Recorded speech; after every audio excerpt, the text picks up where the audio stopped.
શ્રી ગણેશાય નમઃ. નમસ્કાર મિત્રો, ગીતા જ્ઞાન ચેનલમાં તમારું સ્વાગત છે. મહાભારત કાળ કુરુક્ષેત્રનું એ ભયાનક યુદ્ધ, જેમાં ભાઈ સામે શસ્ત્રો લઈને ઊભો હતો અને એ યુદ્ધ ધર્મની સ્થાપના માટે હતું. તે યુદ્ધ દરમિયાન જ્યારે અર્જુનને તેના દાદા, ભાઈ અને ગુરુઓને તેની સામે દુશ્મનો તરીકે જોયા, ત્યારે તેને ગાંડિયું તેના હાથમાંથી પડવા લાગ્યું. તેના પગ ધ્રુજવા લાગ્યા. તેણે પોતાને લડવામાં અસમર્થ જણાવ્યું. ત્યારે ભગવાન શ્રી કૃષ્ણએ અર્જુનને ઉપદેશ આપ્યો. આમ ગીતાનો જન્મ થયો.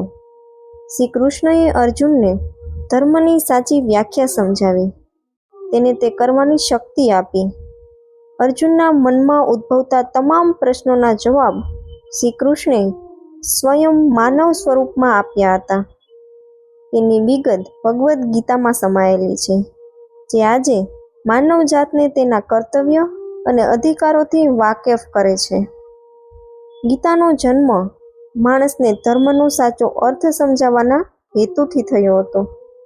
ભગવાને જ્યારે ગીતાનું પઠન કર્યું, ત્યારે કળિયુગની શરૂઆત થઈ ગઈ હતી. કળિયુગ એવો સમયગાળો છે જેમાં ગુરુ અને ભગવાન પોતે પૃથ્વી પર હાજર નથી, જે ભટકતા અર્જુનને સાચો માર્ગ બતાવી શકે છે. આવી સ્થિતિમાં ગીતાનો ઉપદેશ માનવજાત માટે માર્ગ મોકળો કરે છે. આ કારણથી ગીતાની ઉત્પત્તિ મહાભારત કાળમાં થઈ હતી. ભગવાન શ્રી કૃષ્ણે આજથી લગભગ 7000 વર્ષ પહેલાં કુરુક્ષેત્રના મેદાનમાં અર્જુનને ગીતાનું જ્ઞાન આપ્યું હતું. ગીતાનો ઉપદેશ ભગવાને રવિવારના દિવસે આપ્યો હતો. શાસ્ત્રો મુજબ મોક્ષદા એકાદશી નિમિત્તે ગીતાની પૂજા કરવી જોઈએ. આ બાદ ગીતાનો પાઠ કરવો જોઈએ. લગભગ 45 મિનિટમાં ભગવાન શ્રી કૃષ્ણે ગીતાના જ્ઞાન દ્વારા અર્જુનનો મોહ ભંગ કરી દીધો હતો. ગીતામાં કુલ 18 અધ્યાય છે. શાસ્ત્રો મુજબ કોઈ પણ એક અધ્યાયનો જો નિયમિત પાઠ કરવામાં આવે તો મુક્તિ મળે છે. કરોડો યજ્ઞ કરો, પરંતુ ગીતાનું જ્ઞાન વગર નકામું છે.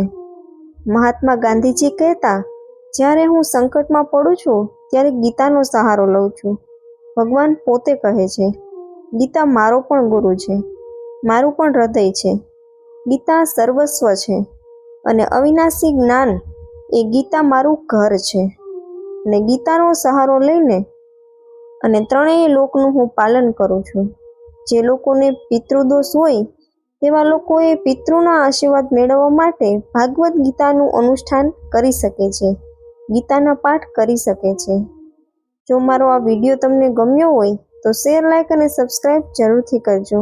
જય શ્રી કૃષ્ણ.